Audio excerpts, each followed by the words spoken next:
everybody. Welcome back. Ghostwood, episode 4, at long last. It's been a bit of a struggle, but we got here. We're good. Hope you missed us. Just about 1 month until new Twin Peaks on Showtime. Oh, I'm so excited. Is that blowing your mind, just that we're only just like a month away until something we've been wanting for like the past 27 years? I'm very excited. And I love that Showtime is prepping us by running episodes and Fire Walk with Me. Right. Getting us yeah, it's good. It's actually a good refresher. Oh, by the way, I'm Charles. This is Xan. And yeah, welcome back to Ghostwood, everybody. So, big stuff today, obviously, with the new series coming out.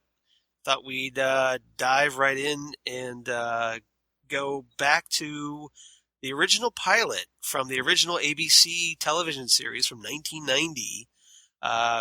We just celebrated, actually not too long ago, because this aired on April 8th, 1990. So we just hit the 27th anniversary. I was in the 8th grade. Where were you, Charles? Let's see, 1990. I was 21, so that would mean I was just in my senior year of college. Okay. So I was just finishing up at the University of Central Florida. It's a lot hotter down there.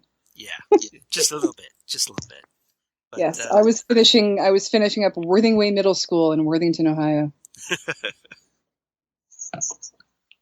So you're saying, okay, I'm just showing my age then. How much older I am. No, I'm just saying where were we? We were young people. We had time to obsess over a TV show. Exactly. So, yeah, and this is obviously with college. That's where I like met some friends. We had little Twin Peaks parties. I think we talked about that before. Right. And so April 8th, 1990, big day. So when that hit, my life essentially was changed forever. And I know that's kind of like big hyperbole, but on my part. But this was one of those fundamental creative influences on me. Wow. Okay. It encouraged me to expand my interests, get into like more darker subject material, things like Vertigo comics and whatnot. So, yeah, it definitely expanded my acumen quite a bit, and I thought it was, it's just one of those creative influences on my life. So this was a big deal for me, personally. This story, this first episode, Northwest Passage, at least that's the unofficial title. The official title is still kind of pilot, but there are alternative titles if you don't like the episode 1, episode 2, episode 3. And this was obviously written by Mark Frost and David Lynch, directed by David Lynch. Yes. And pretty much a big deal. So let's get into this. First thing I want to talk about, the topic, she's dead, wrapped in plastic. So this is Harry on the horn. Yeah. Yeah. This is another one of those shows that does not mess around. It just starts right in. And that's what I kind of love about this, because I just rewatched the pilot over the weekend in preparation for this episode, and I'm struck at how much of it still holds up. Some of it's a little dated. It's a little dated, technologically speaking. Right. I'm going to transfer you to the black phone. Not the brown phone. Against the wall. Right, not the brown phone. So there's some of that, and some of the whole, Pete has to go back to the house to call. Right. So that does it a little bit. But I think I've said before that one of the things that struck me when I was watching this show when I was in high school was kids didn't dress. I hear birdies. All right. Yeah, there's a bird's nest right outside the window. Oh. We can quiet them down a little bit. So, Yeah, I don't know if that's going to help. Hopefully that'll help. That's okay. It's, they're peaceful. It's like we're outdoors, so Where that's I come from, the birds sing a pretty song, nice. and there's always music in the air. Very well played. That's awesome. That's Thank you. great. Yeah. You gotta take your opportunities where you get them. Yep. So, sorry but to totally throw you off the track there. It was just I was oh, just hearing this yeah. birdie. I'm just like, is that like a phone or something? That's Walter the Minor Bird. He hasn't eaten in a couple of days. Laura, Don't go there. don't go there.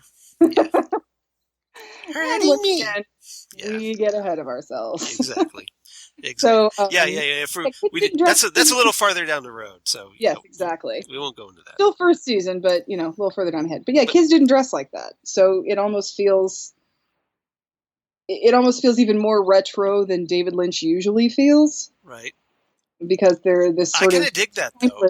Clothes for kids. Yeah, I think it's fine. I think because I see this as a small town, so yes, the look feeling outdated almost actually works in its favor, I think. Right, and the adults are either wearing suits or fishermen or well, Andy does have a mullet, but right, it was the 90s, so. But yeah, I think a little bit technologically speaking, it can date it a little bit. But at the same time, I don't think it's not one of those where you're thrown out of the story going, oh yeah, that's how we used to do things. Right. But one thing that I do think is very different these days is the idea that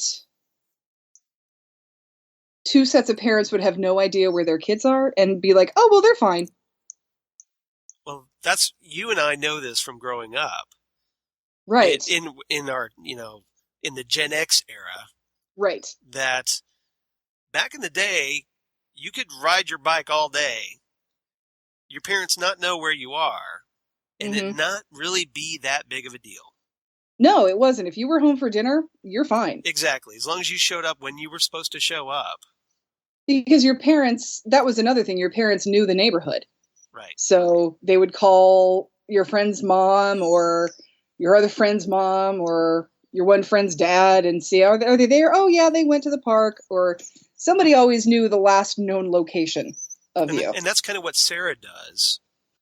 Right. Right. I know we're kind of jumping ahead of ourselves, but yeah, that's kind of what Sarah does. We might as well get into that, where our next topic, Laura, honey, are you downstairs? Right. Well, we can back up a little bit with discovering Laura. This gets right into it with letting you know that everybody knows this girl. Right. That there are these three guys, the sheriff and two old men that we don't know yet, know exactly who this girl is. This entire town knows Laura. And then one of the things I love that Frost and Lynch's script does, it does a great job of weaving through the various characters and introducing them to the audience. Yes. And which is, with such a big cast, it's very important, especially when you're setting up this mystery. Right. And I think that's one of the things I love about the pilot so much is that it sets the table so well. It gets all the pieces on the board and introduces them, to use a chess metaphor. Oh, yes. Yes. Which is, and that's the thing. It's like, a little bit about Pete. You know who the sheriff is. Right. You know who the sheriff's receptionist is. You know who the town doctor is, all in like 3 minutes. Yeah. And you get enough of their characters, like, okay, this, like Lucy is, she's a bit gossipy and flighty and quirky. And so, or you get, Pete's kind of an oddball, but he seems okay at first, so. Yeah. And then you have, there's Andy, he's very much a small town cop. Right. He's good with maybe traffic tickets and cats in the tree, but when somebody gets murdered, he doesn't handle it very well. Well, that initial scene when Andy's taking the photos and starts crying. It's just going to happen every time. Yeah. And I just Yeah, you learn a lot about Andy. He's very sweet and he's very sensitive. Even though he's a cop, he's a right. very sensitive guy. Which of course puts him in great conflict later on with Albert Rosenfeld. Yes, it does. Because those two diametric personalities clashing. Right. And right. Andy eventually standing up for himself against Albert. Against Albert, and eventually against what's his name? Ian Buchanan's character. Oh yeah, Dick. Oh yes, Dick Tremaine. Yes. Richard Tremaine. That's right. And I just love the way Lucy calls him Dick. Yes. She knows exactly how to punctuate that. Yeah, she does. That word. That's great. All right. She does. So yeah, we find the body. They take photos, turn the body over. Turn her over. And everybody's, oh God, it's Laura. Good Lord, Laura. Yep. Yes. Yeah. And everybody knows her. Like the doctor says, "Good Lord, Laura," and the sheriff says, "Laura Palmer," and everybody recognizes her. This is not a vagrant. This is not a drifter. This is not a stranger. This is a beautiful young girl that is very popular and very well known in this town. Right. And then from there, that's when we kind of we're introduced to Laura's parents. Yes. Briefly. We get Sarah. She's looking for Laura and gets obviously concerned, starts calling around town about her whereabouts. We meet Bobby's parents. Right. Yeah. And the Major Garland Briggs and Betty Briggs. Betty Briggs, and he meets and they're all hoping for the best. Oh, I'm sure they're together and it'll be fine. And right. And then she calls the field house and he's not there, and he hasn't been there for the last week. He's been late every day. Yeah, apparently he's up to some activities before practice. Yes. As we find out. Right. And that kind of and that's actually good because then that leads us to the Double R Diner. And this is what I'm talking about, how just being introduced to a couple of characters that connects us so well to other characters. So that setting quickly expands as all these interconnected characters start. You start getting the basic grasps of how they're connected to one another. Right. Right. Where, now we know where Bobby is and who he's been with and what he's doing in the morning. And that brings us to, the high school. Right. And where we meet Principal Wolchek. And who has the most severe crew cut I've seen in a good while. Yes, he does. He's really cared for that one. He's not letting go of that. But I think one of my favorite introductions to a character in anything ever seen is how we meet Audrey. Right. She lives in a hotel. Right. So that was, there were kids that lived in hotels a long time before Zach and Cody, people. Then there was Audrey, and then there was Zach and Cody. What I like is initially with Audrey, you get that little taste that something's up with her because she changes her shoes. That's what I was going to say. You see her get in the car. Right. So she lives in this big hotel, this luxury hotel. She has a driver to drive her to school. And she gets in the car wearing saddle shoes. Mm-hmm. And then when we get to high school, we see her changing into red pumps. Right. So Audrey's a little bit. It's like it's like her secret identity. Right. She's putting on something, this completely different impression at school than she does for her parents. The way she is at home is not the way she is at school. Right. You sort of get the feeling with Audrey that she's different from most people. Yeah. Because she starts smoking in the ladies' room. Right. Yes. So I love the introduction to Audrey. You learn so much about her from her shoes. Right. And you can see that Sherilyn Fenn has this like really mischievous um, expressions that I think it She just, does. like you could see the wheels are turning, that she's thinking and like, just, I don't want to say conniving, but, just that, she wants to be up to no good. She wants to be up to no good, but honestly, she's too lonely to find anybody to get into shenanigans with. Right. And we learn that later. And what I also think is interesting is that when you see her get into the car, she's just carrying books. Those shoes are in her locker.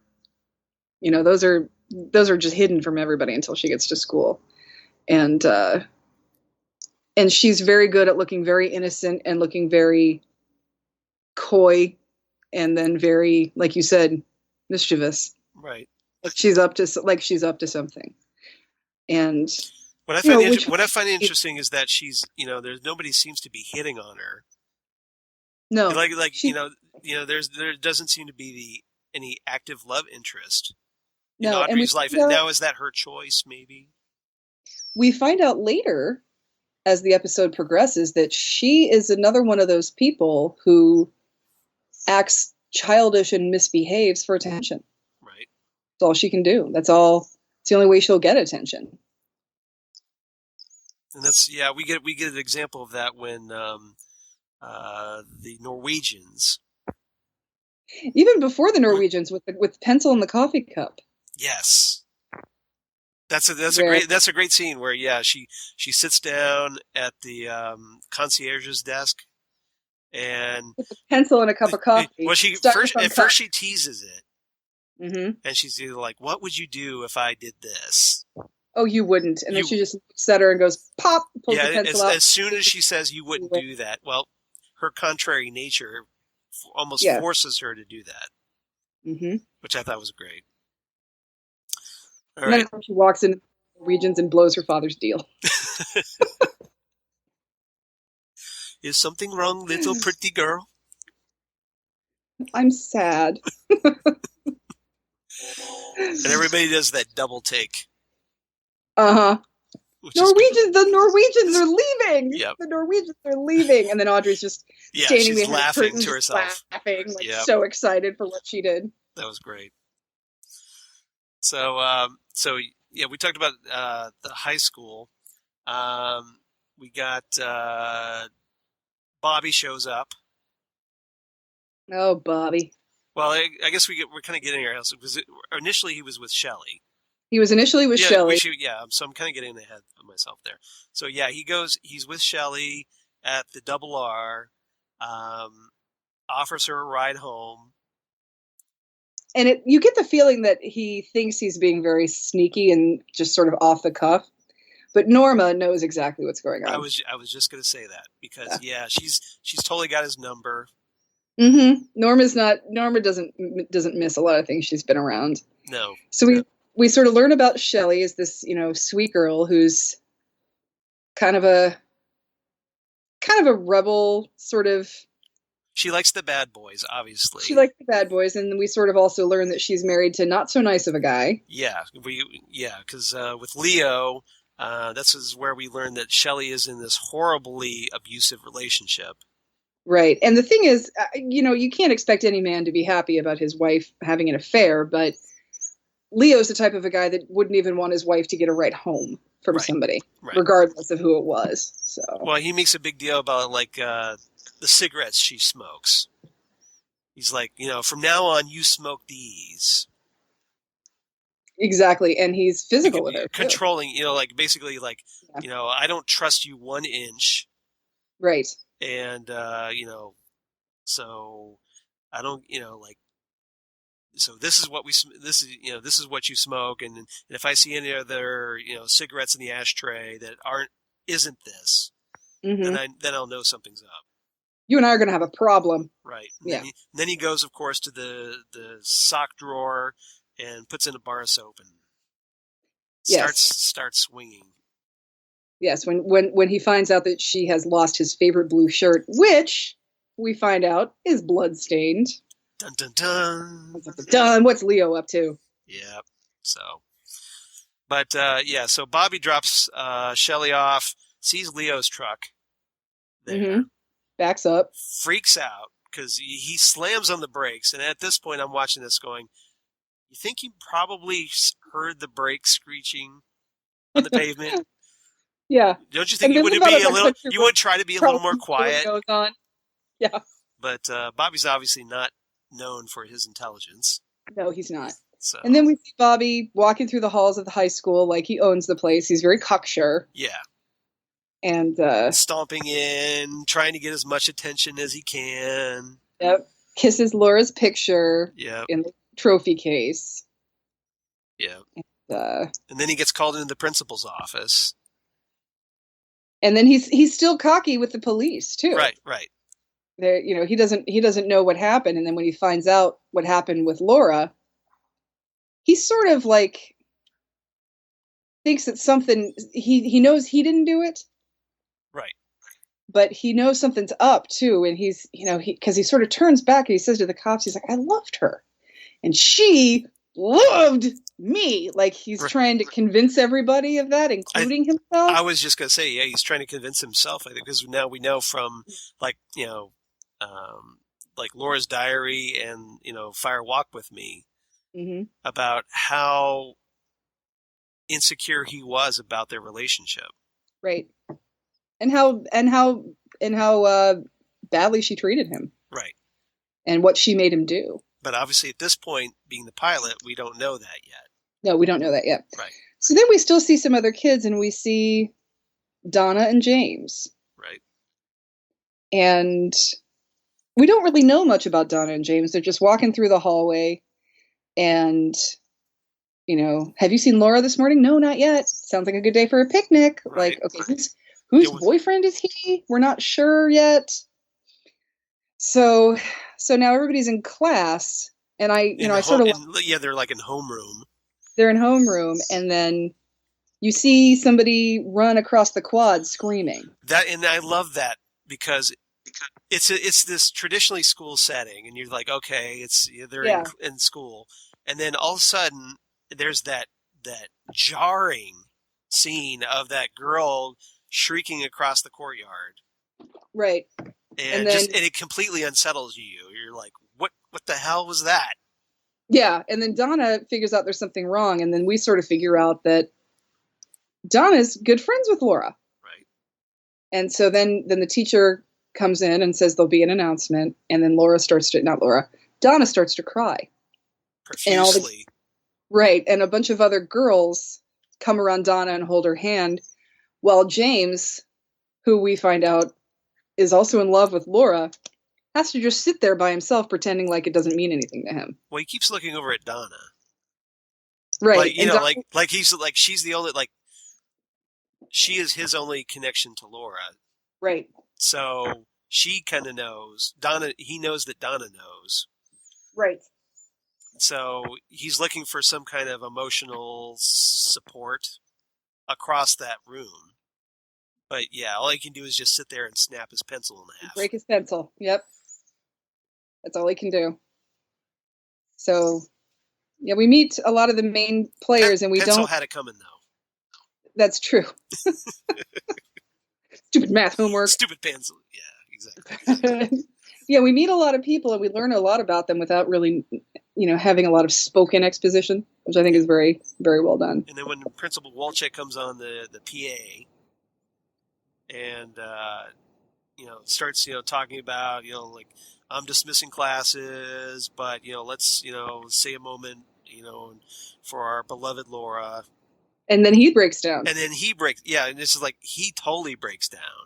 Everybody who knows her loves her. Right. This is not like Heather's, where the two guys kill themselves and then school's out and everybody's all like, woo, day off.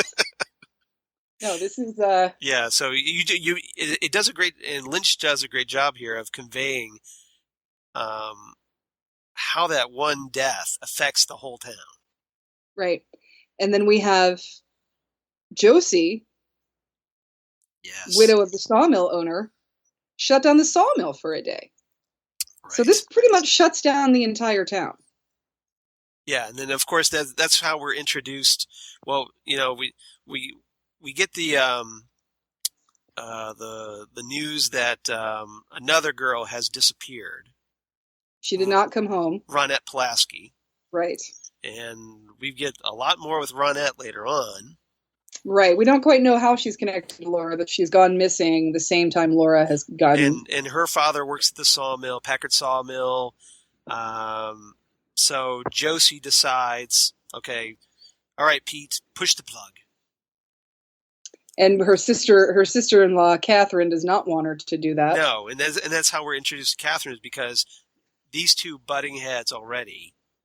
Right, and that's all they do. We don't quite know their deal yet, but we see, that conflict, and Catherine comes off as just this, totally business-oriented woman.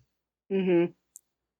And while Josie's, on the other hand, she seems more sympathetic because she's trying to do the right thing. Right. She's sentimental and is, understanding of people needing to be with their families on that day. And we don't really get a hint of her deal. Seems like Josie's a very sweet and naive woman, but yeah. As we find out later on, things are not always what they seem in Twin Peaks. Yes, exactly. Not just the owls are not what they seem. No, not anybody. Yeah. No one is what they seem in Twin Peaks. And that's what makes the show so great, I think. It's complex, but it doesn't feel complicated. Right. And then you also get a taste of Catherine and Pete. Oh, yes, their loveless marriage. Yeah, exactly. Because Catherine doesn't suffer fools at all. No, she does not. And so her patience for Pete is about that thin. Mm-hmm. She's pretty much had enough of him at this point. They've been married for a while, and she's sort of the figurehead of the family, and he's just a fisherman. That's all he really wants to do, and they have nothing in common. And as we later learn, like he was a lumberjack that, somehow he caught her eye. Right, yeah, they talked about that in the book, about how, like, oh, guess what? The debutante, Catherine Packard, is now marrying Pete Martell, and it's like, sorry, fellas, she's taken, kind of a thing. So it would have been really interesting to see young Catherine and Pete. Oh my goodness! Like apparently Pete had to be this like strapping guy back in the day. I get the feeling though that like Pete was exactly the same. You think? Yeah, like his personality was exactly the same.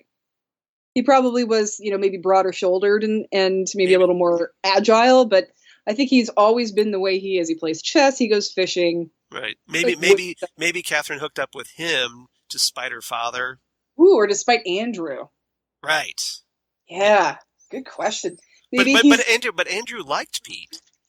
That's true. He did. Yeah, that's true. He did. Maybe it was a rebellion that went on way too long. Maybe they were just like friends or something. Maybe Andrew was friends with Pete, and then and that's how Catherine got to know Pete. Right.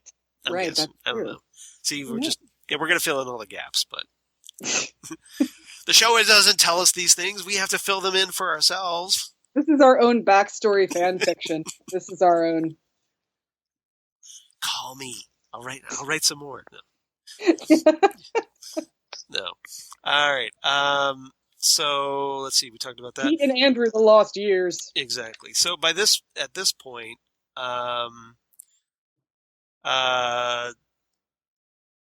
Laura's diary gets found. We have. The first thing that happens is the sheriff has the unenviable task of breaking it to Leland Palmer. Right. That his daughter is dead, and he doesn't even have to say anything. And that's a really powerful scene. So really, once again, Ray Wise, very underrated actor. And what's interesting... Grace Zabriskie as well, because... Also, yeah, absolutely. She's... To this day, I've heard her scream and cry for the last 27 years, and it still makes me... She has the most blood-curdling screams. It's unbelievable. She makes me so uncomfortable. I don't know how she does it.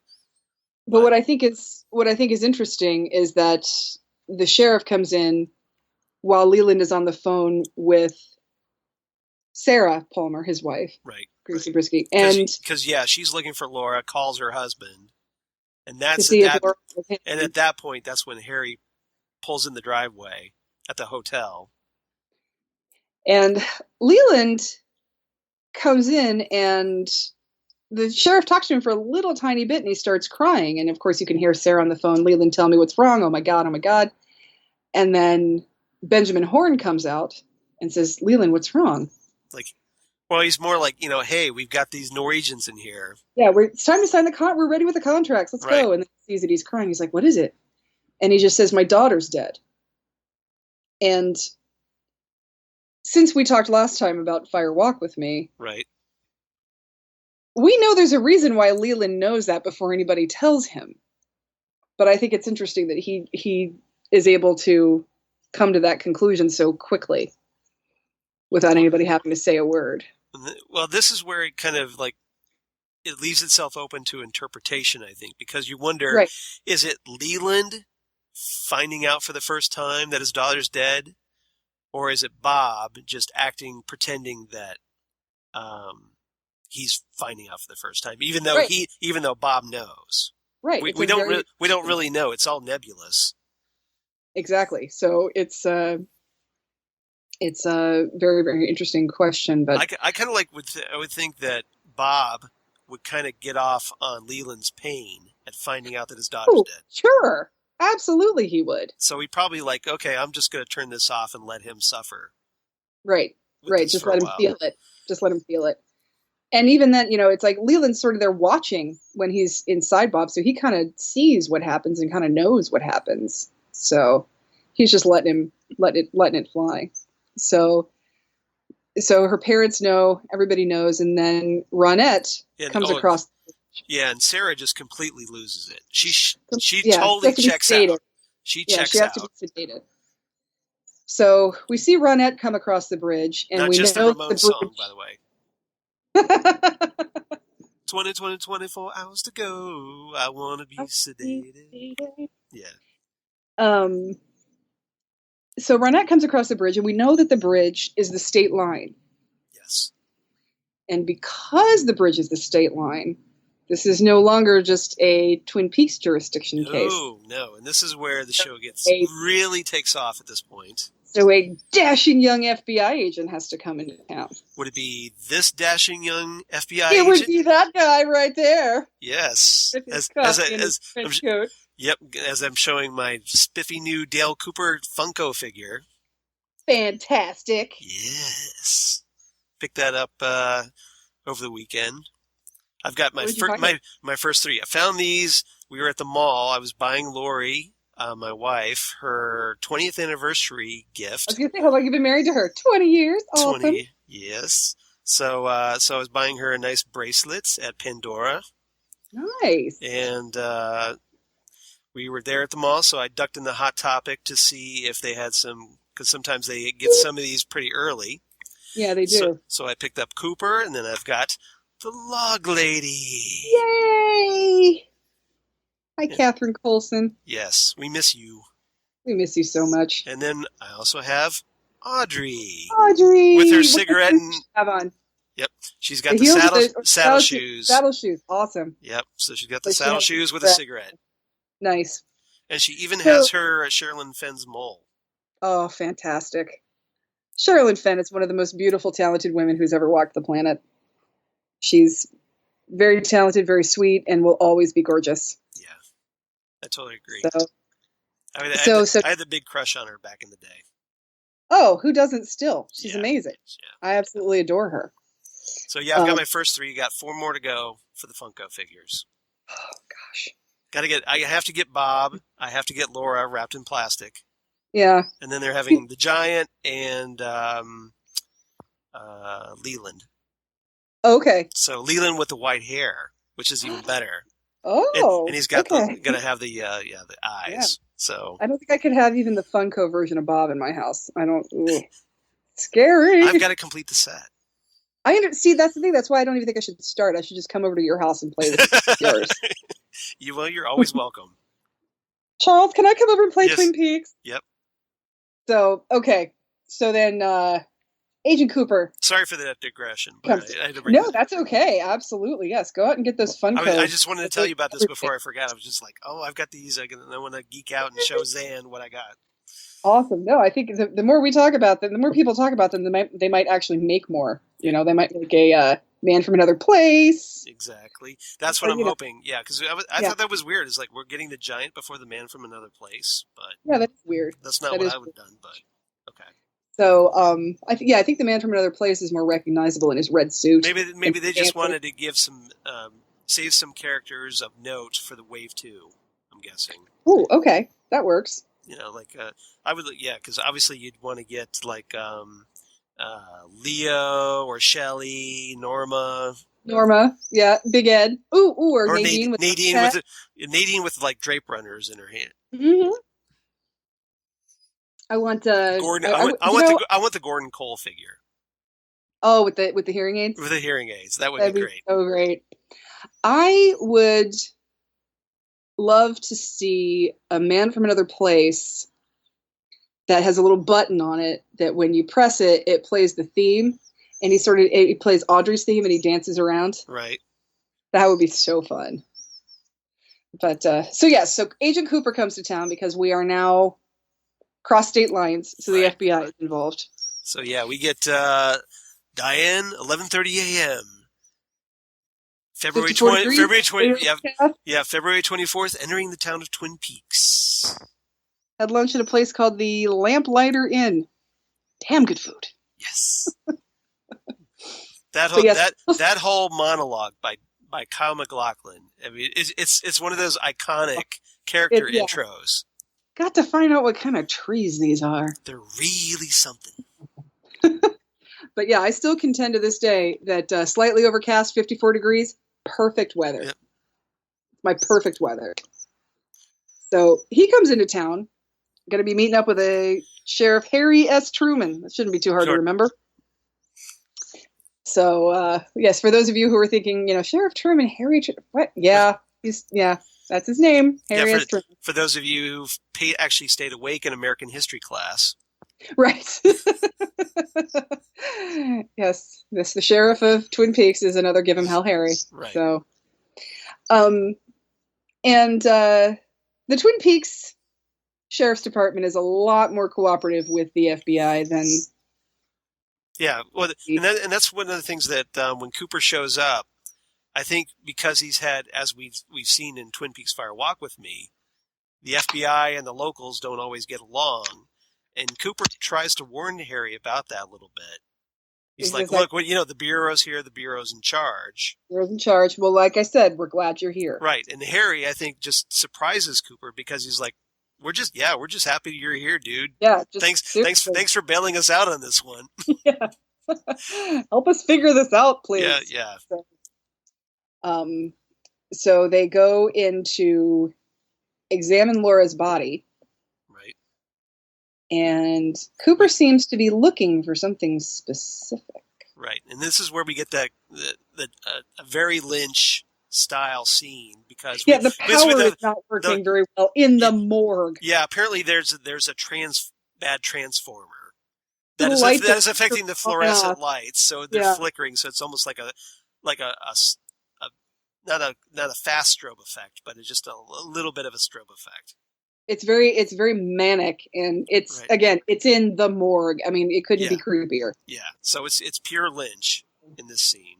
Mm-hmm. And so, this is where he breaks out the tweezers in that really skeevy scene where he digs into her fingernails, which I can't watch. And then you see, I'm fortunate enough to know that it's coming, and I can just sort of avert my eyes. But does it just make you wince every time you see it? It does. It does. When I see him, get out the little thing and look at her, I'm like, all right, tell me when it's over. Just tell me when it's over because I can't watch it. And then Cooper's all excited. He grabs his dictaphone. He's like, Diane, here it is. I thought we'd see this again. Go to Albert and his team. Don't go to Yeah, Sam. don't go to Sam. Albert seems to have him run ball with this. And at this point, we have no idea of who he's talking about. And neither does the sheriff. And so Cooper says, "Sheriff, we got a lot to talk about." Right, and he's got this big boyish grin on his face. Oh, he's so beautiful. He's just like, Sheriff, this is awesome. He's about ready to squeeze. He finds an R under her fingernail, very similar to the T he found under Teresa Banks's fingernail 1 year ago. Right. So yes, that's part of our mystery, and obviously we find out later that the killer was spelling out the word Robertson. Robert, his proper name. Yes, son of Robert. Mm-hmm. So. But so we have that. Harry and Cooper start bonding at this point a little bit. Yes, they do. Because Harry tells him, like, he starts to ask, Sheriff, you got to tell me what kind of trees these are, and he's like, Douglas firs. Douglas firs.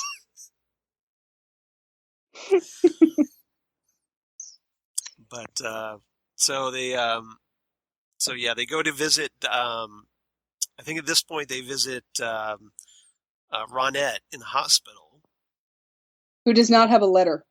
No, she doesn't. Yes, Ronette is essentially checked out. She's catatonic at this point. She's in a catatonic coma. And the doctor, overseeing her, initially doesn't want Cooper and Truman talking to her, but then at that point, like, Ronette starts kind of like speaking, which encourages like Cooper to start asking. Right? At this point, I would think so. So they get the little vague hints, just like, Laura, don't go there. Don't go where? And they don't get very much from her. And then at that point, Cooper starts looking for the letter under the fingernail, doesn't find it, like you said. Mm-hmm. And we're not 100% sure this is connected, but then when she starts talking about Laura, we're like, oh, something's going on here. Yeah. And, two of them. And obviously we find out later on that they've got this really sordid connection. Flesh World, the cabin in the woods, Jacques Renault. Well, first thing we do, bite the bullet, we question, baby, bite the bullet. It is so gross. It's so gross. First thing we do is we question Bobby. Right. And we find out that Cooper is he's very tough, but he's very intuitive. And this is another little technology thing. They have one of those little memo keepers that, pretty much just looks like an old calculator. Right.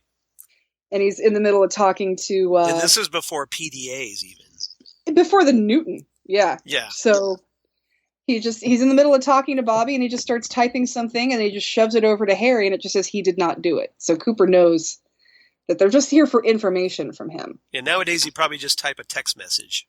Right, exactly. So then they're going through Laura's things, and they find a diary and an envelope with a key in it that opens a safety deposit box, and the envelope has cocaine in it. So there's a lot going on with this girl that we don't know about. That this, and even Harry is like, Laura Palmer cocaine. I mean, he's shocked by this revelation. And of course, we have the classic line, Diane, I'm holding in my hand a small box of chocolate bunnies. I love that line. I love that line. It's so absurd, and I just love that to death. It's so absurd, and he's just going through the evidence. He's not making any judgment calls, just going through what he's got there. Right. That's all he's got. It's just it's a great scene. All right, so I think also we forgot to mention that while they were at the hospital visiting Ronette, they meet Dr. Jacoby. Yes, Dr. Yeah. And or as Cooper says, that guy's a psychiatrist. Why is he in the morgue? I don't know. Yeah, he doesn't make a lot of sense. Well, it's Jacoby. He could be up to all kinds of creepy. Yes, just hangs out there. He just hangs out there. Yeah. And we find out. I just want to hang out and see who cries or something. Yeah, just, oh yeah, who died? Any new bodies today? I wouldn't. No, seriously. But we find out that he was seeing Laura without her parents knowing. Right. So I wonder what that's all about. Yes. As we find out, but yeah, that was Jacoby, as we find out, has a very he's another one of the various men in Laura's life that is attracted to her and just entranced by her. Right. And they don't have a sexual relationship. They just have a bit of a, I don't want to say it's inappropriate, but it's unorthodox doctor-patient relationship. Well, Laura's obviously going to Jacoby to try to talk out some of her problems. Right. But Jacoby, I think, is just, he's just totally fixated on her. And she just completely fascinates him. Right, she does. And it's not, like I said, it's not... And not in a healthy way either. No, not in a healthy way. He's not inappropriate with her, but I think they are a little bit unorthodox with each other. Right. Just sending the tape, because she will send him tapes when she can't have a session with him. And, he's obviously... And keeping things from her parents. Keeping things from her parents. Following people, but I get ahead of myself. Yes. So... Yeah, this is one of those things where, like, well, I wish we had time to go through the whole series, but... I know, right? Exactly. We could do it, but I'm sure nobody has enough memory on their iPods for us to do that here on this podcast. Yeah. Oh, you mean this particular one, this particular episode? Yeah. Exactly. We would be here all night, I think. Oh, talking. Yeah, totally. So, yeah. Totally. All right. I think Lori might be wondering what's going on when, like if we're here at like 1 o'clock in the morning still talking Twin Peaks. We just got it's like, to come Denise. on, are you coming to bed? What's going on? So yeah. No, we just met Denise and Jean Renault. I'll be another 5 hours. We're just now hitting the Wyndham Earl stuff. We'll get there. Leo just got I'll be up, okay. Call work and tell him I won't be in tomorrow. We'll be like the Portlandia people when they discovered Battlestar Galactica. Right. Well, I just got fired. Let's watch another episode. Yeah, I watch iZombie on the CW. Oh yeah. And there was a great moment where last night, it was on last night's episode, where this character Clive, he discovers Game of Thrones for the first time. So, like, this is after binge watching several episodes. They show his face, and his eyes are all glued, and like, he's just kind of sitting there, anxious about what's going on the screen next, and it's pretty funny. That's awesome. It was pretty. All right, so, totally digression on that one, but sorry about that. We've got at this point we have Big Ed. Talking, I guess he meets Donna, or Donna shows up at Big Ed's gas farm. Because James is his nephew. Right, as we find out. And Big Ed gives Donna this handwritten note that to meet her, or meet me at the Roadhouse after 9:30. Yep. And we find, we get more explanation of Donna being Laura's best friend at this point. Because we meet Mike. Yes, because, Mike shows up. Yeah. Donna's boyfriend. Or I forget what her sister refers to Mike as, your jerk boyfriend or whatever. Doesn't she call him something like that? Mr. Bonehead boyfriend, I think? Yeah, maybe it's Bonehead boyfriend, yeah. And so he shows up. He's like, well, hey, you're supposed to be here for me. Bobby's in trouble. He's my best friend. You're supposed to be with me, Donna. Yeah. Where was my best friend? Yeah. So, yeah. He's like, so Mike, he doesn't care. He's an ass. Yeah, exactly. So Mike jumps all over Donna, and then Big Ed steps up to Donna's defense. He's saying, you're on my lot, friend. Oh, Ed, I'm not your friend. Yeah. As we find out, especially later. Oh So yeah. yeah, so um, yeah, we get. Let's see. Yeah, we talked about Cooper reading Laura's diary. Um, Cooper, I guess they look at the video, or they show they look at this video found in Laura's room. And they wonder if Bobby took the video. Right. Bobby didn't take the video, but he gets very angry because he knows he didn't take the video. Right, and he's wondering who took the video, although I think he suspects. Some freaking biker's going to get his head bashed in. Yes. So, and yeah, that's where we had Cooper telling Bobby that he didn't love her anyway. Yes, that's true. Because Cooper's very intuitive, especially how Cooper figures out that the person who shot the film and that Laura was secretly dating drives a motorcycle. Yeah. Because he pauses a close-up on the video and sees the motorcycle in her eyes. In the reflection in her, yeah. Which is very clever, I thought. Holy smokes. Yeah, holy. To quote Lucy, yes. And Harry, they're both astonished Holy by his police work. Yeah. Yeah, I think that's probably the thing that wins Harry over to thinking, okay, maybe this guy does know what he's talking about. Right, and you can't pull one over on Cooper. They go to the town meeting. Right. Which is great, which is a fantastic scene. It is fantastic. Especially when you have like Mayor Milford banging the microphone. Is this thing on? Is this thing on? And Harry just like, I'm going to take that away from you. I'll just take it. I'll just take this. We'll just give this to Cooper. All right. Thanks, Mayor Milford. He explains to Cooper who Josie is. Right. So then they go talk to her because Laura was tutoring her in English. Right. They're together like 5 minutes. She barely talks to Harry. And Cooper, as soon as they're alone, Cooper says, "How long have you been in love with Josie?" Which is great. And Harry is just like mouth open. What? What? No idea. What? How did you? Huh? Yeah, that scene is great for introducing Cooper to the town because we had Ben Horn coming in, like who's the glad-handing dandy? Oh, the glad-handing dandy. Yep. Benjamin Horn. He pretty much owns Twin Peaks. And then he gets introduced to Catherine, and yep. So, let's see. Let's see. I'm trying to think.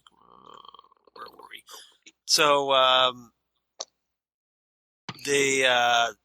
guess they end up finding the train car. They go to the train car. Oh, the train car. Yeah, so this is where they find half of the necklace with a gold heart. Right, and Andy just breaks down, and my heart just breaks for Andy in that scene. Just where he's like, "Lucy, tell Harry I didn't cry, but it's so horrible." And it is. It's really, it's ABC in 1990. We really can't. If this were Game of Thrones, it would be a lot harder on these actresses. But these girls did not go through a pleasant night. Laura Palmer's death was not easy, was not fast. It was not without pain and humiliation. This was a terrible, terrible thing that happened here. This was pretty dark for 1990, like network television. ABC, who is now owned by like Disney. Yeah, exactly. Yeah, I cannot see that happening today. Right. There's no way that would happen today. This is why HBO has series now, is because of shows like Twin Peaks. There's, this was not a pleasant thing. It was a horrible, horrible thing that happened to them. And this is why I was so glad that with the revival that it ended up on something like Showtime. Right. The only place that I would want to see it would be like on HBO or Showtime. A network that, doesn't have those restrictions. Right, and that's the thing, and it's going to be, and it's not like Game of Thrones where it's like, okay, yay, boobies, but it's going to be scary. Right. I think it's going to be scary. I hope so. I think obviously without the network restrictions, we're probably going to see something a little more raw, probably something more like Fire Walk with Me. Yeah, it's David Lynch, so we're gonna see boobies, but I don't think that's the main thing with it. I think it's just going to be dark and scary. Yeah, but not anything you'd want your kids to accidentally come across during dinner or something. Yeah, it's definitely going to be a thing. I think if you can handle watching Fire Walk with Me, you could probably handle watching the revival. Oh, I'm screwed. I can barely handle watching Fire Walk with Me. It's so sad. It's so hard to watch. Well, hopefully there will be more uplifting moments than Fire Walk with Me. God, I hope so. Yeah. I absolutely hope so. I can't wait till if you look at the cast that's coming, I mean, there's so many great new cast members. Mm-hmm. And there's obviously that opportunity for something quirky and offbeat. That lighter quirkiness as opposed to the darkness. That's the thing. The show had the quirkiness, whereas Fire Walk with Me just kind of didn't. Well, yeah, and that's why I think the TV show was more well received because you had that balance. It wasn't just this constant depression, and it had its moments of being a black comedy, right? And it had some comic relief, like Mayor Milford. Yes, and Gordon Cole. It wasn't just this constantly heavy thing. No, it wasn't. Weighing on your soul. Weighing on your soul for the last 26 years. Yeah. Oh, God. Yeah. Well, that's a whole separate issue. We won't get into that. We already talked about that movie. Yeah, let's move on to the... we'll get back to the actual pilot. So, yeah. Let's see. They get a hold of the deposit box, Cooper and Truman. They find $10,000 in that little copy of Flesh World. Which I would have put on rubber gloves before touching that thing. Oh, it was dog-eared and nasty. Yeah, it was gross. And in Flesh World, we see not just Laura, not just Ronette Pulaski, but Leo's truck. Right. But they don't recognize Leo's truck yet. No, not yet, but... we recognize it because it shows you the picture of Leo's truck. Yeah, because that's where they cut. A shot of Leo's truck. Yeah. Yeah, so... smash cut to Leo's truck. Right, and this is where Leo is going through his truck looking for his shirt that he knows has blood on it, and we already know that Shelley was going to do the laundry and found it and hid it. Right. So Shelley knows something's up, and it seems like... well, she was already, I think, suspicious because earlier in the episode, she said that Leo called her from Butte, Montana, was it? And he ain't got a phone in his truck. Right, and he ain't got a phone in his truck. Mm-hmm. But then he's home. So, which is why Shelley and Bobby were so freaked to see Leo's truck there. Yeah, it's and Butte's pretty far away from Washington. Right. So obviously, granted, that part of Idaho is just that big, but still. So you can say that now that you've actually been out there. Yeah, that's true. So you're much more of an expert on that than I am. I haven't been out there, so. By the way, the double R. The farthest northwest I've been is Idaho. Oh, okay. But that was that was the Boise area. That's it. I've been to California. I've been to Idaho, but I haven't been that far Pacific Northwest. Gotcha. That's as far as I've been. I've not gone to Vancouver or anything like that. So, and the double R does not have a jukebox. It's very sad. Yeah. So, but that's the thing, is that we start getting very suspicious of Leo. I mean, yeah, Leo is all kinds of shady. Leo's looking good for this murder. Yeah. He's looking real good for it. And thankfully, he got rid of that several strands of hair that dangling down in front of his face. And decided, okay, I'm just gonna slick the whole thing back and ponytail that thing. Yeah, pull it back in a ponytail, and a bad boy ponytail. Because he had this permed hair strands coming down over his face. It's pretty fun. Yep. He was very another one, very Eric Del Rey, very good at being scary, and just ooged me right the hell out. But yeah, you watch this show and you're thinking, Leo freaking did this, man. He killed this girl. He almost killed this other one too. I mean, he looks good for these. Yeah, I don't think Eric Del Rey was that great of an actor, but he but he did do, the abuse well. I think he was and the rage. And you could also tell, like, that Leo is not very bright. Yes. And I think he did a good job with that. Like you said about the scene with the cigarettes where he's like, Shelley, come over here and sit down with me on the couch and help me figure something out. Like, because you could sort of see him, like, looking at these two cigarettes for, like, 5 minutes. Like, he's trying to puzzle this out. Yeah, he's trying to figure it out. So, yeah, Leo's not terribly bright, and he's not terribly nice. And I think he does a very good job with that. So, at that point, that's where we had, Cooper and Truman speaking to the town.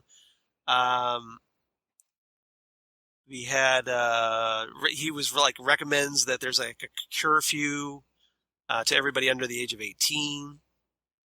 And make sure everyone knows where you are at all times. Exactly. So what happens? Donna decides to sneak out of her family's house. And go on her sister's bicycle to the roadhouse. Which still needs air in the tire. Which does need air in the tire. Yep. And we get our, like, one and only sight of Harriet. Harriet, Donna's sister. Yeah, Donna's younger sister. Yep. Donna has 2 younger sisters or 3? 2. Because there's Harriet, then there's the one that plays the piano. That was Gertrude. Gertrude, yes. Who plays the piano. That's Alicia Witt. Oh, yes, that's right. I forgot all about that. Who is returning for the revival. Oh, is she really? She is really. Let's get away from all this news. I'm trying not to. It's 1 month. Come on. What are you going to spoil? Nothing. It's just like Christmas. If you find all your presents, it's not as fun. So, anyway. All right. I'll keep it quiet. Oh no, you don't. You can say whatever you want. I'm just not seeking it. I'm not seeking it out for myself. Yeah. So if I hear it because you say it, that's fine. But I'm not seeking it out for myself. So. All right. Yes. But so Donna sneaks out. Of course, she heads to the roadhouse. She meets up with James. Yes. Mike and Bobby go there too. Yeah. So they're all sitting there. We had Ed sitting there with Norma. Gotta wonder what Nadine is doing while this is going on. She is making drape runners. Right, but yeah, Ed, I don't think they're really keeping it under wraps, these two. No, they're not really keeping it under wraps because, Nadine is kind of, stays at home with her drape runners and everybody's just probably like, oh, everybody knows Nadine's crazy. Right, and Hank's in prison, so who cares? Yeah. So then, so it's like the whole town's probably like, of course those two are going to hook up. They were always together. Do you blame them? No, of course not.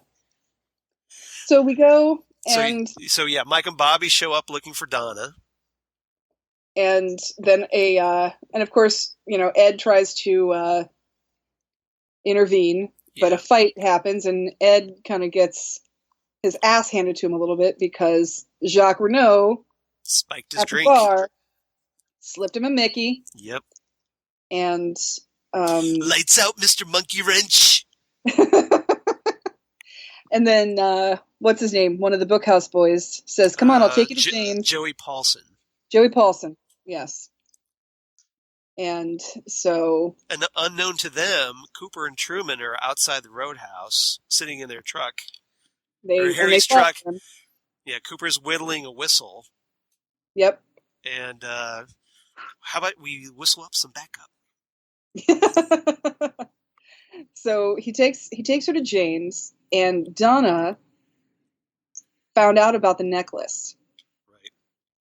And James has the other half. Yes.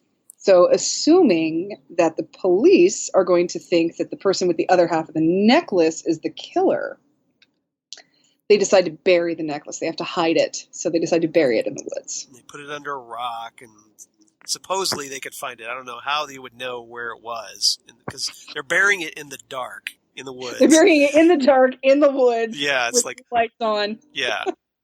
And we're going to cover it up with a rock to make it even harder to find. Yeah. Right, exactly. We're gonna just make it like just that much more. We're gonna know the exact same spot. I don't. When there's daylight. Maybe they've been there before. Maybe it's a special area. I don't know, but I don't think I could ever possibly find that again. So yeah, it would be that's just me. Yeah. So the cops, of course, find them, and they make James go home. And Donna's all insistent that he didn't do anything. Do anything? And yeah, so they take James in. They lock him up at the station with Mike and Bobby, who were arrested for. Yeah. I hate those guys. Yeah. That's another really unsettling scene because they start barking at James from him. It's like, good God. It's like, what the hell? Ugh. Maybe it's like a thing football players do. Maybe it's a football thing. I don't know. But just yeah. That's not. Yeah, they're horrible people.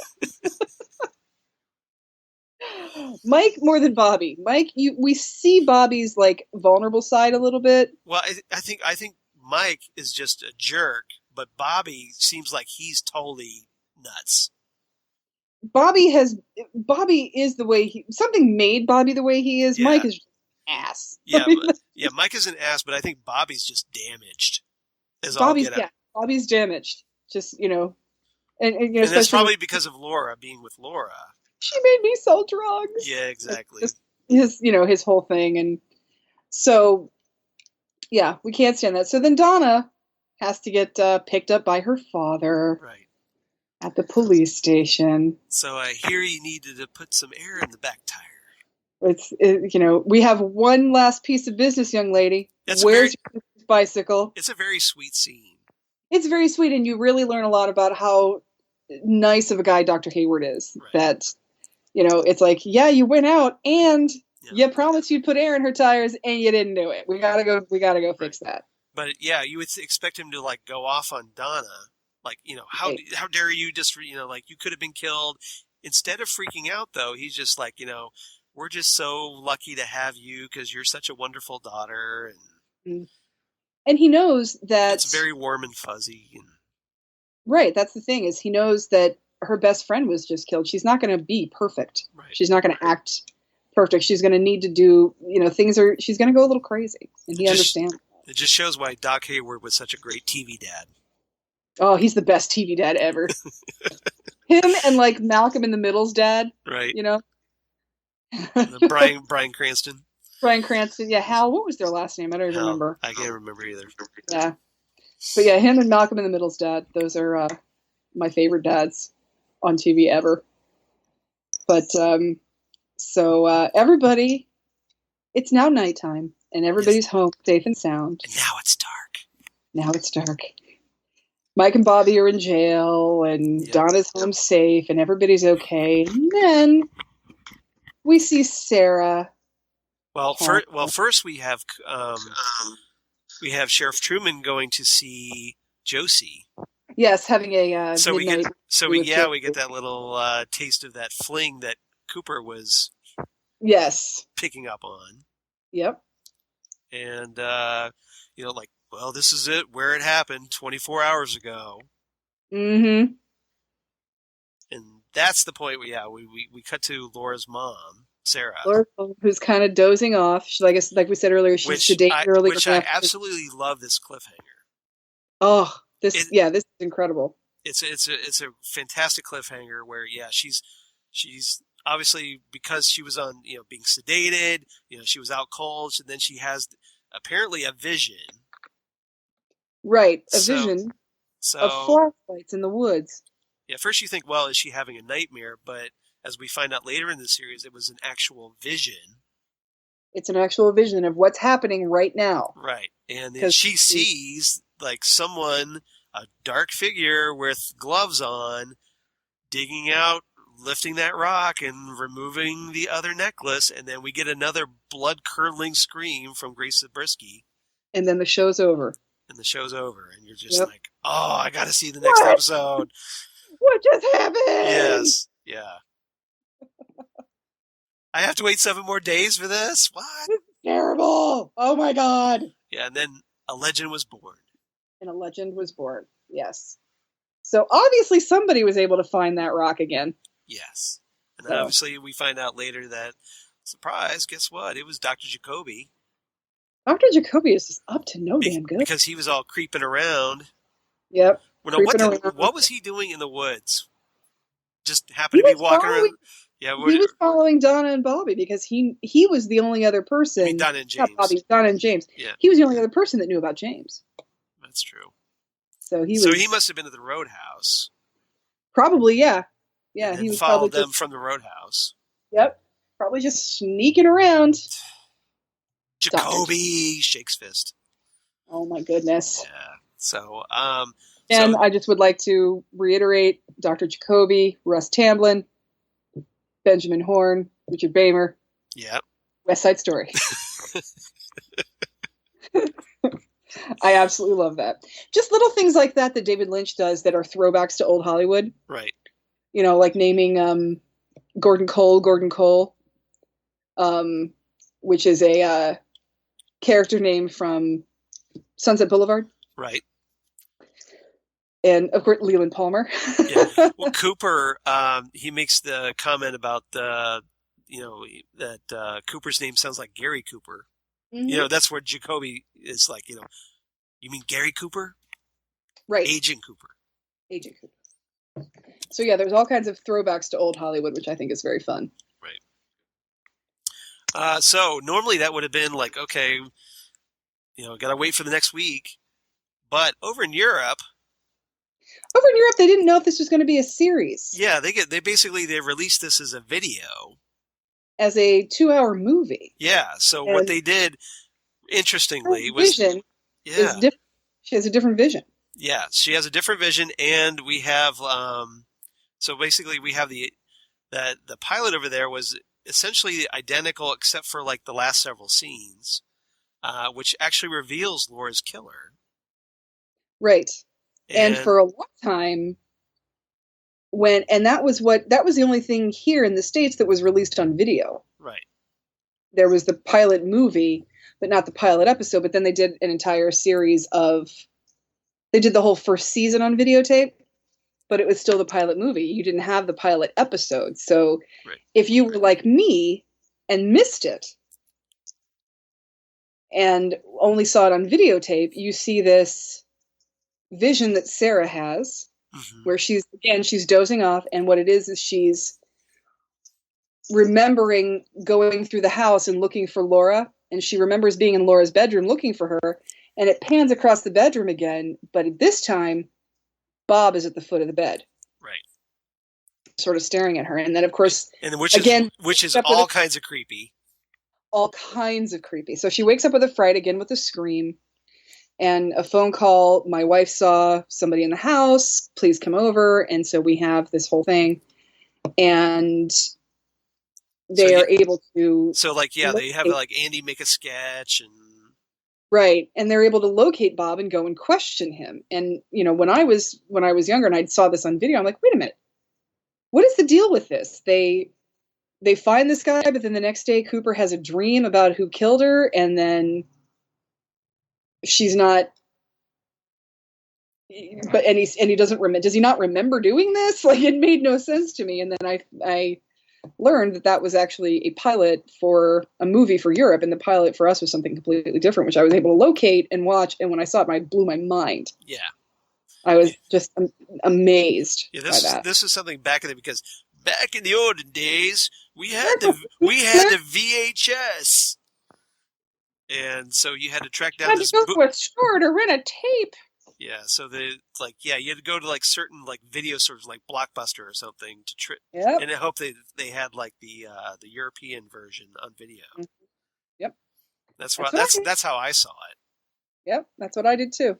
And I was stunned by it because, like, you know, obviously it's way different from the American version. Right. Right. It's very much assuming that this is all there's going to be. Yeah. There's not going to be any more. Yeah. So they're introduced to Mike, the one-armed man, at the morgue, and that's where he's like talking about, you know, through the darkness, the future past, and all that. Yeah. And then Well, talking about like living above a convenience store, and that they shared a tattoo fire walk with me on their arms. said But Mom. but but then I saw the face of God Yep. and cut the entire arm off. Cut the entire arm off. So so Mike, Mike identifies Bob in the sketch, and then somehow that leads them to a basement where Bob is. Mm-hmm. Not quite sure how they made that jump. I'm not quite sure either, but they find Bob in the basement, and Bob explains. This is where we find out what the letters were going to spell. Mike. Yep. Yeah. And Bob reveals what the letters were going to spell out and all that stuff. So explains the whole thing, and then Cooper has his dream, and which of course ends up like a lot of this footage, because Lynch just fell in love with it because it's great stuff. Mm-hmm. He worked it into the later episodes of the series, like the Cooper's dream sequence ends up in episode 3. Was it episode 3? I couldn't remember if it was 3 or 2. Yeah, it's 3. Yes. And so we get the dream of 25 years later, mm-hmm. which obviously is going to pay off probably for the revival. Even though it's 26 years later. Yeah, well, I think as far as continuity goes, it'll be 25 years. Yes. According to that, it'll be 20. Yeah, I would have to think. So when the little man from another place is there, talks about gum being coming back into style, and like, doesn't my cousin look exactly like Laura Palmer? You're like, I know her. Sometimes my arm's been back. Yeah. And then it ends with Laura whispering the name of her killer in Cooper's ear, which again doesn't really make sense because, hey, we just found the killer in the basement 25 years ago. We don't know that that's what she says until the next episode. Right. Oh, but I'm talking about that's in the European version. Yeah, that's right. So it ends with this. So you're kind of wondering, well, okay, was that the real killer, or was the killer somebody else? Right. It was like, was this a dream? Was this his dream? That's what I thought. Because they confront Bob, and Bob gets killed, and then they have the dream sequence. Right. Afterwards. Yeah. So it's like that part of the dream too. Right. And that's always what I assumed, because that was part of the dream, and Cooper just didn't remember. So, yeah. All right. So, anything else you want to talk about the pilot? No, it's awesome. Yeah, it's awesome. It definitely is that absolutely hooks you. And I think it does. I think it does well for a pilot. Sometimes pilots it was okay, but this one you're like, I can't not see what the hell's going on here. Well, for 1990, again for network television, this was such a game changer. Because I said before. Go ahead. I said this before that I don't think we would have had any other sort of edgy alternative cult television that we had afterwards. If Twin Peaks hadn't been Twin Peaks. Yeah, because they were trying a lot to capture the. I remember some network shows were trying to capture the feel. Like we had that miniseries Wild Palms. You remember that? I do. Or American Gothic. Right, American Gothic. Or to a I don't want to say a lesser extent, but to a less scary extent, Erie, Indiana. Right. So I think there was a lot of shows that were either trying to jump on the bandwagon or were influenced by Twin Peaks. Even Northern Exposure, I think a lot of people went to Northern Exposure after Twin Peaks was gone because here's another quirky town filled with quirky people. But Northern Exposure was lighter, obviously, than Twin Peaks. It was much lighter. It was 100% a comedy. It was 100% a comedy, but more family friendly. I do remember a lot of people. Yes, I do remember a lot of people looking for something I and checked. going to Northern Exposure. That's how I checked it out because I'm like, okay, this looks kind of Yeah, interesting. It's like, okay, well, we're in this right, cool Alaskan locale, and so like, yeah, okay, I'll check right, this out, and I dug the show. It wasn't Twin Peaks, but it wasn't right, trying to. It exactly. wasn't trying to be. It wasn't Twin Peaks.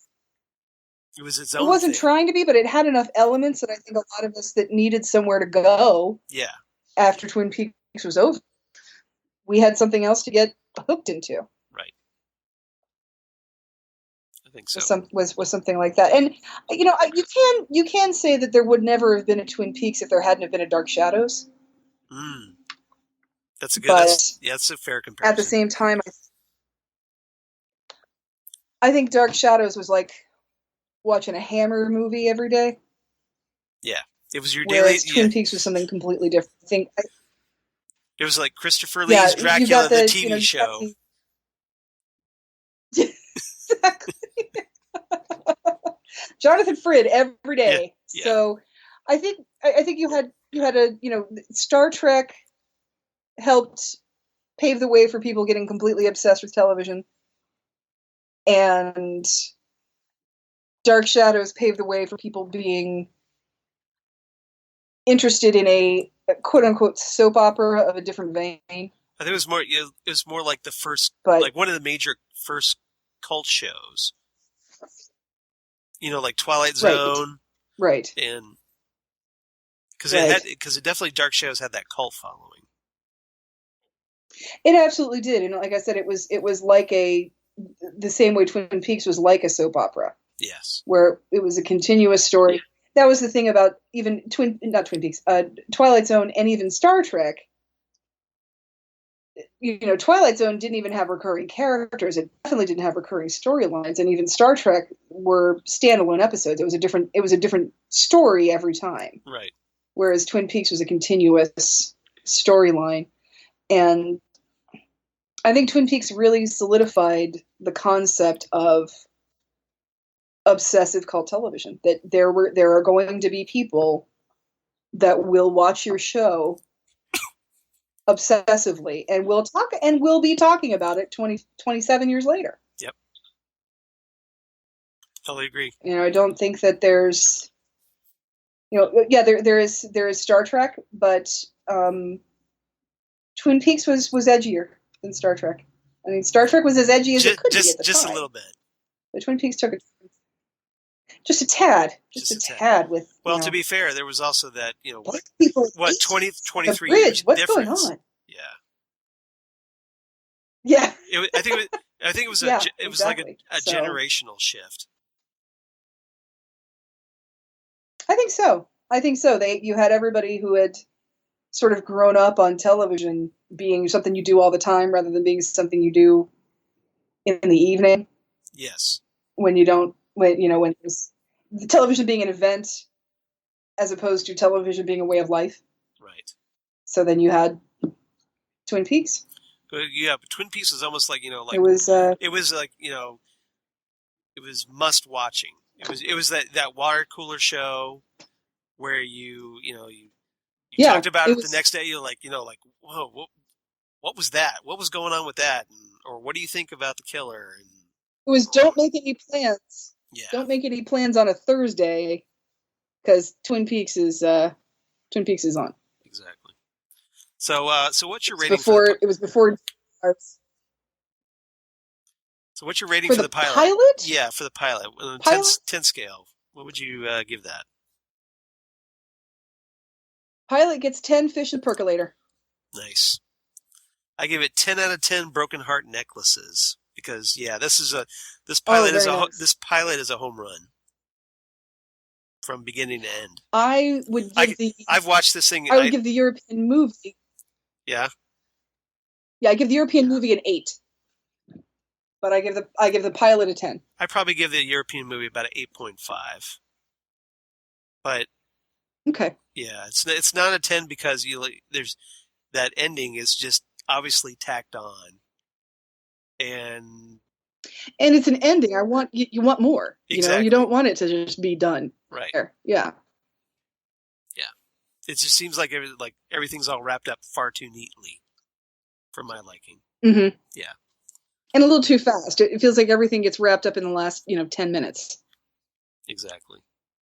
All right. So next time on Ghostwood, the Twin Peaks podcast, we're going to talk, now that we talked about the pilot, let's talk about the series finale for the original series. So we go from Laura Palmer's the finding her dead.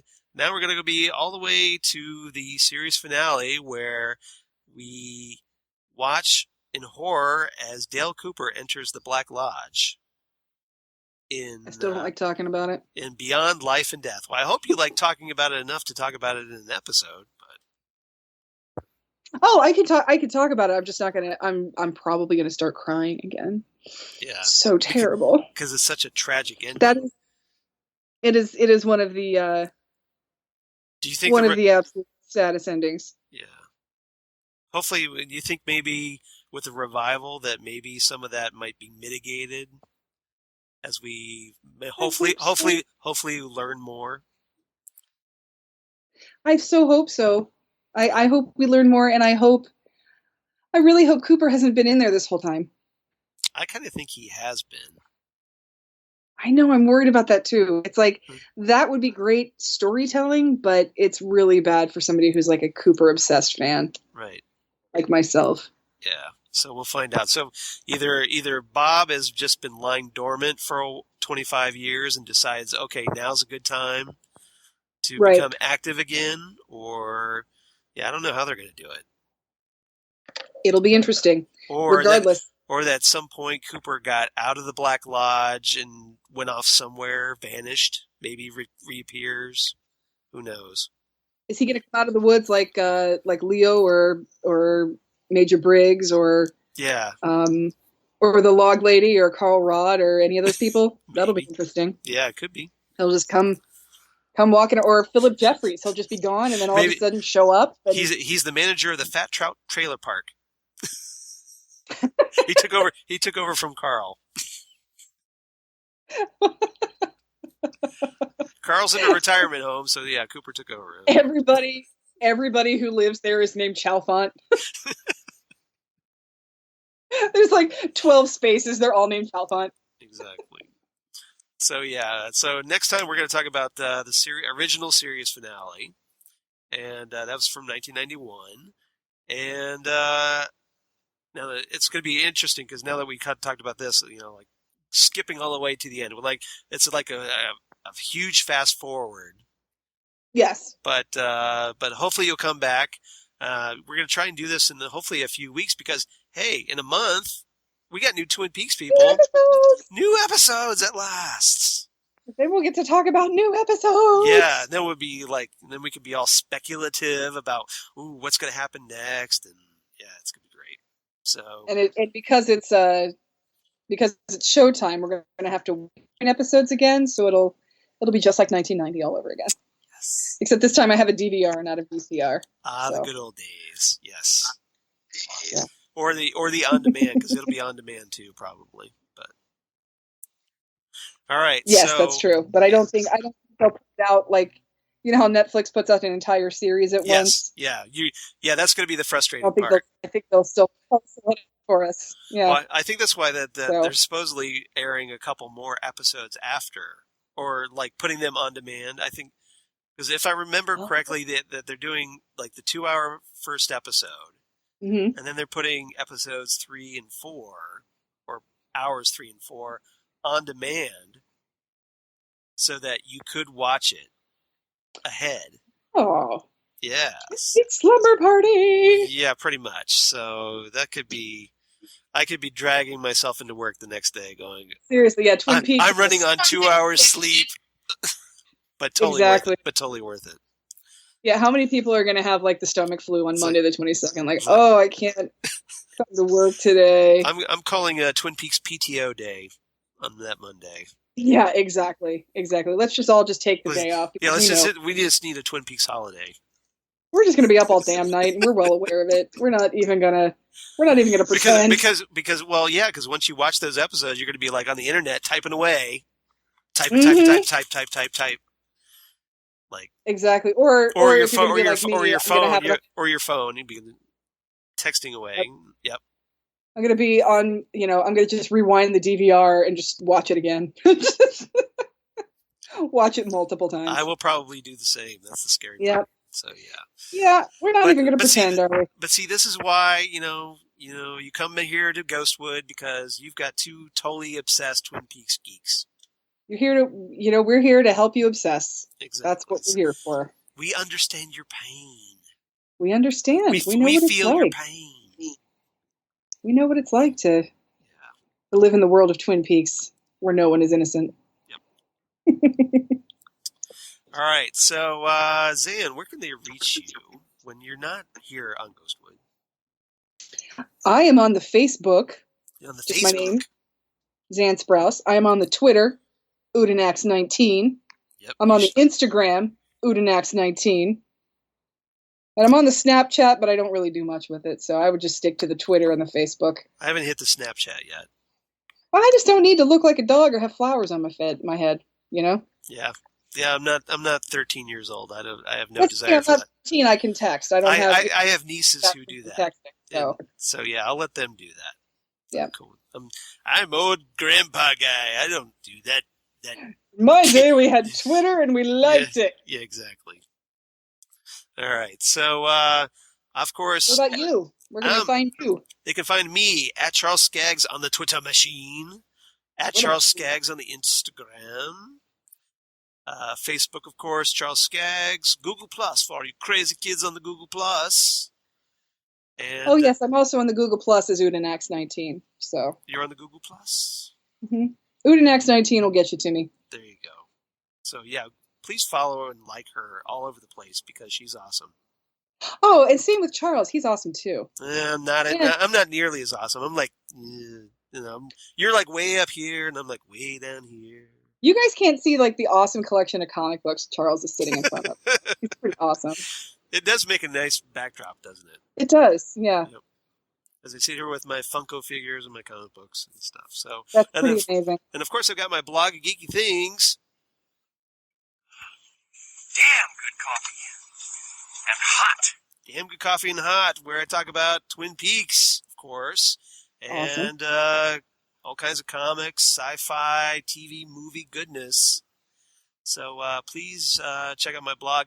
Just hit over 30,000 page views in a single month. Sweet. On my blog back job. in March. So cheers to everybody. That was a new all-time record for the month. So thanks everybody for helping the little blog that could. Awesome. And thanks for supporting it. And so if we find any Twin Peaks news, obviously we'll post it there, and then I'll repost links on our Facebook page, Ghostwood the Twin Peaks Podcast, or I'll be posting them on at GhostwoodCast on the Twitter machine. Awesome. But if you want, you can reach us there at either Facebook or Twitter, or you can reach us at ghostwoodpodcast@gmail.com. Drop us a line, say, hey, I want to know something about Twin Peaks, or tell us what you think about Ghostwood, how we're doing, what we're not doing, what we should be doing, or just drop a line and say hi. Or just geek out with us. Exactly. Tell us what you love about Twin Peaks and what you're looking forward to most about the new series. That would be fantastic. Yeah.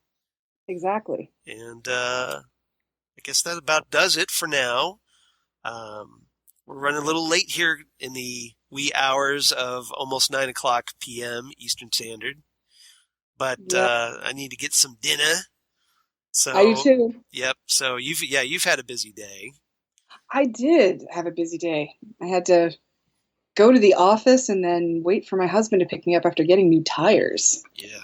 So it's been all kinds of grown-up crap going on in my life today. Hooray for domestic life. I know, right? Yeah, I totally feel you. So with that, I think we'll sign off for now, but please come back for episode 5, where we talk about the original series finale, and then episode 6, brand new episode. Yay, at last. So we'll see you next time. Come back in a few weeks, and we'll see you next time here on Ghostwood, the Twin Peaks Podcast. Bye, everybody. Bye.